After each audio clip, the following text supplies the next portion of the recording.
Alright guys, welcome back to the third Spooktactular Fool. And last year I talked about the first three Nightmare on Elm Street movies. And the first one is creative, creepy, and great. The second one is just hilarious because how unintentionally gay it is. And then the third one is just weird, but it's that good weird. Now we get to the downfall of the movie series. It's just like Friday the 13th. They just kept making them. And today we're going to be talking about the fourth movie, and it's a mess. And that's because behind the scenes, a year before the movie was released, in 1987, there was a writer's strike. And because of that, the movie feels rushed. And it is, because while filming, they couldn't rewrite anything because of this strike. So, finally, let's talk about Dream Masters. So it starts with our last three characters from the last movie, Kirsten, Ronald, and Joey. And Kirsten has a nightmare at Nancy's old house. And it's like, why at that house? Like, that house, for every movie, is a hot spot for Freddy. And this is a genuine question, is like, did Freddy used to live there when he was alive? I'm just curious, does it matter? No. I'm just curious, alright? So, yeah, Kirsten has a nightmare at the old Nancy's house. And it's rotten, deserted, and like a bitch, she selfishly brings Ronald and Joey into her nightmare. Girl, that is just rude. Like, really, that's rude. At least ask them. So, of course, they're confused, annoyed at Kirsten, but they get towards the basement and they walk towards the furnace, and that's when, out of nowhere, Ronald's dog jumps out, and it's like, what the hell was that dog dreaming of? And it bites Kirsten, and Kirsten wakes up. And she still has the wound. Dun dun dun. So next we meet our other set of new characters, and that's when Kirsten drives to this house, and comes out is Alice, and she's very quiet, keeps to herself. No shocker, because her dad is an abusive asshole, because literally she's wearing a long dress and he has an issue with it. It's like, dude, chill out, you jerk. So then there is her brother Rick, who is dating Kirsten, and then they get to school, and then we meet our other set of characters. There's the most 80s looking girl, Debbie. Then there's the paranoid girl because she has asthma, Sheila. Then Ronald and Joey talk to Kirsten about what happened last night, and that's until Rick interferes and they just leave. So later that night, Ronald goes asleep and he wakes up in the back of a trunk of a car in the junkyard. And remember how I said this strike affected this movie, that it's a mess? It really shows in this scene, because how they bring back Freddy is from dog piss. I am not joking. A dog pees where the bones of Freddy's buried, and that brings Freddy back. Are you fucking serious? Yeah, that's how Freddy returns. And so, yeah, Freddy taunts and eventually kills Ronald. And then Joey is watching MTV. Remember MTV when they only showed music videos? No? Good. Me either, because if you said yes, you're old, yo. So he's watching MTV, and he looks at this poster of this nude female model, and I guess he gets a little horny. He falls asleep, and then he forgets that last movie he fought Freddy. So he's not suspicious when his bed literally turns to a waterbed, and this nude female model and this nude female model swims under the waterbed looking at Joey, he's not suspicious. But that practical effect is really good. I'm even wondering how they even filmed that. It's a pretty good practical effect. And yeah, when you expect it, Freddy jumps out and attacks Joey. And I guess he stabs and drowns Joey. Joey's death is a little messy. The next morning, Kirsten finds out about the killings of her old friends. And that's when she loses it. She freaks out. And during class, I guess she has very low iron because Rick tries to calm her down. She backs up into a wall and passes out. Girl, you need to eat some more iron. That's how you pass out that easily.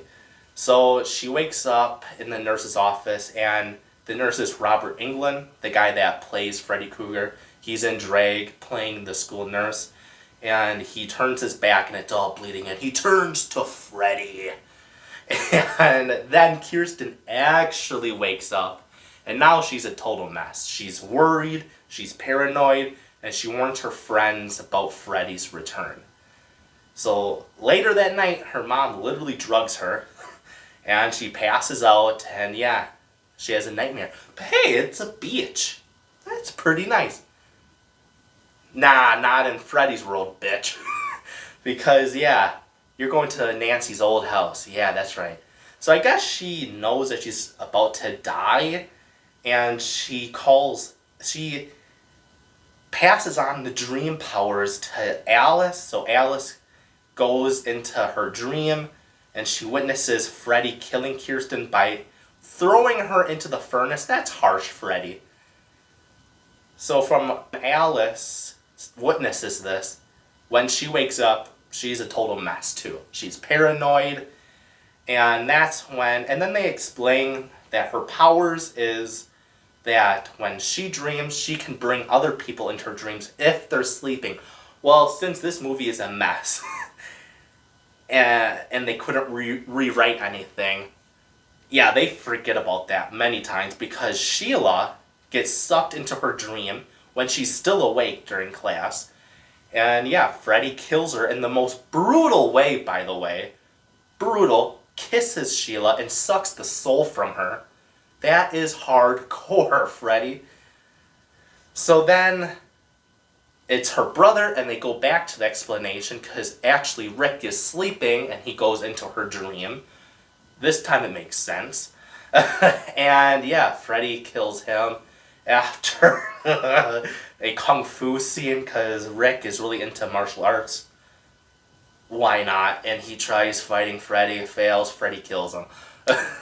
So everyone that knows Alice starts to get killed off by Freddy, especially the girl that turns into a bug. That one's a really gross, creepy scene. So yeah, mostly every friend of hers is dead except the guy Alice likes. He's alive. So this is when the movie really loses it. So now Alice fights Freddy in her dream with kung fu, of course, that she learned from Rick. Thank you, Rick. And she fights Freddy, and how she kills Freddy is by reading a sweet poem, and that kills Freddy and releases all the souls that he killed. That's how they kill off Freddy. Hell yeah. So, this movie is a mess. It really is a mess. But I wasn't rolling my eyes. It's actually pretty decent and alright to watch. Now on to Dream Child. And this movie is something stupid. So it starts out with Alice and Dan banging, and you can't tell because how the close-up shot is so close, you don't know what is happening. So after they do their thing, Alice decides to take a shower, so she starts to take a shower, and she does one of the grossest things ever. So there's this brown substance, and that's clogging the drain of the shower, so she takes it out by her bare Gross. So that's when all hell breaks loose because the shower walls start to fall apart, the faucets break, and so the shower starts to flood, and Alice does not use her braid because all I was thinking was, Alice, open the shower door and you'll be free. No, she lets it flood. She's drowning. And magically, she gets out and now she's at this nasty room, literally of crazy people. And now she's wearing a nun suit and her name tag says Amanda. Huh, like Freddy's mom. Oh my. So, yeah, it was a nightmare. Alice woke up. Now Alice is at her graduation and holy shit. We meet her friends and they are so annoying and obnoxious. All you're thinking is, wow, I can't wait until Freddy kills you all. Next, Alice goes to work. She walks to work and she just somehow has a dream. She falls asleep. And you remember the last movie, Freddy's dead from a damn poem? Spiritually, he's dead. Well, this movie doesn't really care because they just brought back Freddy with no explanation. They just said, Freddy's reborn with this ugly Freddy baby that quickly grows up to be the undead, grown Freddy Kruger. So Freddy's back. Somehow, no explanation. Let's just go with it. And so Freddy jokes around, taunts Alice, is about to kill her, when out of nowhere, Amanda walks into the church, and that's when Freddy backs off and disappears, and Alice wakes up. Yeah, this movie is very weird. Then Dan and her annoying friends are at this pool party at the school. I didn't know they still do activities at school when you graduated. Alright. So they're at this pool party and they're just talking, hanging out, talking about what they're going to be doing this summer. And that's when Dan says, yeah, me and Alice are going to go to Italy for the summer. With what money, Dan? What money? You just graduated from high school. What money?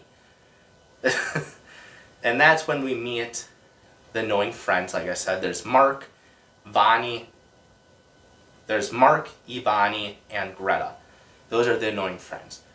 So Alice calls Dan and tells him that Freddy's back. And Dan, being the good boyfriend, right away tells her that he'll be there to support her. So he drives towards the cafe where she works. And uh-oh, he just somehow falls asleep. Wasn't feeling tired, but he just falls asleep. And yeah, that's when Freddy's there. And yeah, Freddy, does his thing, taunts them, jokes around.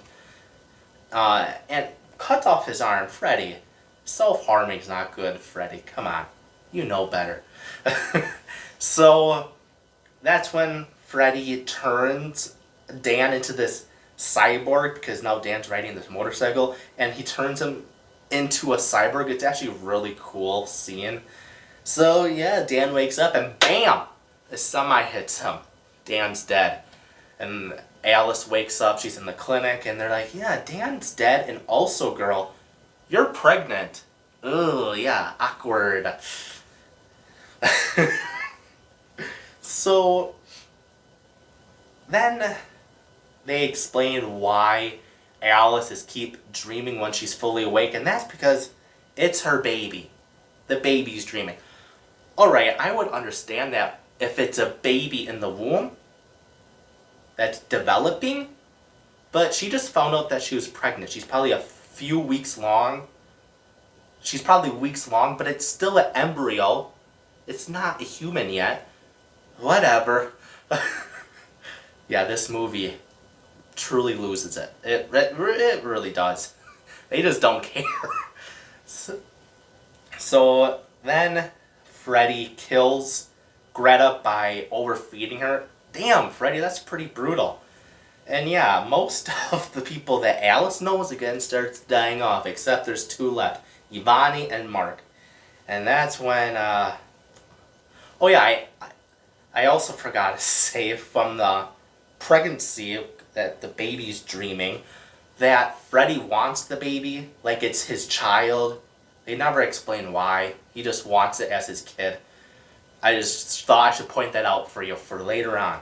Alright, back to it. So now, Mark gets one of the stupidest deaths. So he's into comics and he's into writing comic book stories. Cool. Very cool, dude. And then his death is very stupid because Freddy turns him into paper and literally just shreds him to death. Cool, Freddy. Cool. You're kind of losing your mojo a little bit.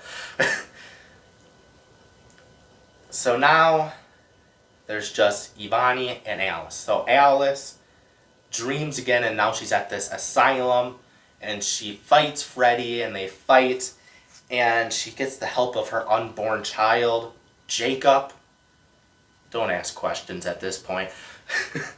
And then Jacob tells her where Freddy is and why Freddy's always knows where she's at. That's because Freddy's literally inside her. Yes, Freddy makes a sex joke. Of course he would. So Ivani finds Freddy's dead mom, Amanda, in this church. This abandoned church, and she's kneeling down. She's a skeleton. No one found her body. Like, the third movie, there's a gravestone, so they must have buried her. But, you know, I guess the writers forgot. Like you do. Like, you don't rewatch the other movies, so you don't do this scene where there's a plot hole, whatever. So, Ivani finds Amanda's dead body. So now Amanda helps out Alice and turns Freddy back into a baby, puts him back into her womb. And yeah, that's how Freddy dies with this movie. Yeah, this movie sucked. I really disliked this movie. And it's because the other movies, the other Freddy movies, the characters actually felt like humans. They had personalities, they had fears. Like I said about the Friday the 13th videos, the characters at least had personalities. They had goals. They felt human. This movie, Dream Child, they're just annoying and obnoxious where you can't wait. So yeah, I didn't like Dream Child that much. Nah. So now on to the final movie of the original series, Freddy's Dead. So it starts with John Doe. Yeah, that's his name. You'll find out real soon. It's called foreshadowing, yo. And he's on this airplane because 10 years after Dream Child, Springwood, Ohio, there's basically no teenagers anymore. They're all dying off. The parents and adults then go crazy. And yeah, it's a dream. Because the airplane starts to crash. Oh, John wakes up in his room. Now, it's another dream. And it's like the Wizard of Oz because the house is literally falling from the sky and Freddy acts like the witch. So John eventually escapes from the dream by getting kicked out of the dream with a paper cutout of himself. Yeah. Well, sure, why not? So he gets into the real world and hits his head on the rock. So now we meet our other set of characters. They're at this place for troubled teens, and it's basically looks like a prison because there's huge gates, security, and the teenagers don't listen to them. They give them attitude. I would give them attitude too if I was in a damn prison. So we meet Spencer, and it's the guy that played John from the Garfield movies. Yes, I know he's been on a lot of other movies, but I know him from the Garfield movies, alright? Then there's Carlos, who is deaf in one ear, but he can hear out of the other ear. He has hearing aids. But the movie acts like he's fully deaf because that's not how it would work. If you're fully deaf, you wouldn't need hearing aids. Then there's Tracy, who is basically the tough girl of the place. So some people find John, bring him to this place for troubled teens. And you know he's not going to listen to the therapist, Maggie. And so he doesn't listen, but I guess he's so traumatized that he doesn't know who he is, but he remembers Freddy? Sure. So, yeah, John's a dick because while everyone is trying to go to sleep, John is singing loudly to himself so he doesn't fall asleep. I get it, but don't be a dick about it. Have respect for other people, John.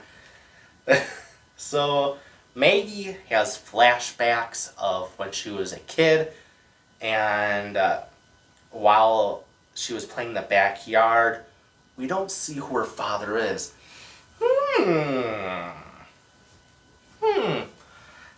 Maggie wants to help out John Doe, so they go back to Springwood, Ohio. But it's basically to help herself to find who her dad actually is. So, before they went to Springwood, Spencer, Carlos, and Tracy sneak into the same van. They get caught, so they get to Springwood. They get to this town fair, and there's no teenagers, no kids. It's basically just crazy adults that are loco. So Maggie tells Spencer, Tracy, and Carlos that they should go back to the facility. So they agree. They get to the van, they drive. They try getting out of the town, but oh no, they keep going to the circle. Dun dun dun. They can't leave. Yeah, there's no explanation why, but let's just go for it. By the way, I'm filming this like at 10 o'clock at night, so if I feel drowsy, that is why. So since they keep on going to a circle, they decide they should just sleep, so they find a place to sleep at. But, it's, Nancy's old house. Again. And that's when Freddy can't handle it anymore. He's just got to kill. So first is Carlos. Poor Carlos. He gets it the worst, man. Because Freddy basically tortures him to death until literally his head explodes. Freddy, that is harsh, man. R.I.P. to Carlos. He didn't deserve that. Next is Spencer. He smokes so much weed that he passes out. And there is this cool cameo, because he's watching TV while he's high, of Johnny Depp returning. It's a really cool cameo of Glenn. That was his character name. Anyway, if you're a fan, you'll know. Yeah. So yeah, Spencer gets... He has one of the stupidest deaths, too, from the last movie. This movie, he has the stupidest death because he dies from video game. He gets sucked into the video game, 1980s, or I guess 90s. 1990s graphics. Whoo! That's next gen. And those pixels, so next gen. So he's in the video game and Freddy controls him, and Freddy eventually kills Spencer. It's a stupid death. Maggie and John were at her old orphanage for when she was a kid, and that's when John figures, Freddy's not killing me because I'm his son. Well, that's a hell to the no, because the actual twist is John is not the son, because Freddy kills him. It's Maggie. Her dad is Freddy. That's the twist. It's actually a really cool twist that you don't see, because, Anyway, it was actually a creative twist. So Maggie and Tracy escape Springwood and they go back to the facility, and that's when they have a plan with one of the other doctors there, who's a really cool dude. So they create a plan to officially take down Freddy. And the plan is a little iffy a little bit because she's got to wear these 3D glasses. She's got to wear these 3D glasses while she's dreaming, because then she can take it off when she's dreaming to create any weapon. Sure, it was the 90s, why not? And it's literally a movie about nightmares, so I guess, sure, it works. So that's what she does. She dreams, and she gets memories of Freddy's. She gets Freddy's memories of when he was young, being a little psychopath, until when he kills his stepdad for being abusive, to him having his own family, having his daughter Maggie. Gets all those cool memories, and she takes Freddy out of the dreams into the real world, and they fight, and at the end, Maggie kills Freddy. It's officially the end of his chaos. And I know lots of people have problems with this movie for being the finale, but I think they pull it off. For being the finale, they pretty much pull it off. And this original series, Freddy is officially dead. He's dead. And I think they pulled it off well for it being the finale. I enjoyed it a lot, actually. I wouldn't expect it because Dream Child was so bad, but Freddy's Dead was actually pretty good. I enjoyed it. So yeah, so that's it of me talking about the original Nightmare on Elm Street movies. It was fun to talk about because, you see, Mr. It's one of my favorite. Freddy is one of my favorite slasher characters because he's so creative and he jokes around. Yeah, so I had a really fun time going back to watching all the movies. And most of them I enjoyed. There's a few that I didn't, but there's more that I enjoyed. So, yeah, so this Freddy is officially dead. But next Spooktacular, the fourth Spooktacular next year, I'm going to be talking about Jason versus Freddy. That crazy. Basically, an anime movie. If you watch it, it's a live-action anime movie. I'll explain next year when I watch it again. Yeah, so that Freddy is from a different universe. Same with that Jason. They're both from different universes. That means, talking about multiverses, Nightmare on Elm Street and Friday the 13th have multiverses. Yeah. Wow. Look at Freddy and Jason doing it before Marvel. Yeah. Marvel, don't take credit for it. It was Freddy and Jason. Alright guys, that's it. I hope you liked the video because I know you liked it because it was very entertaining. Subscribe because it's free and kind and don't be a jerk. Share because your friends need to see this video. You guys are awesome. Peace.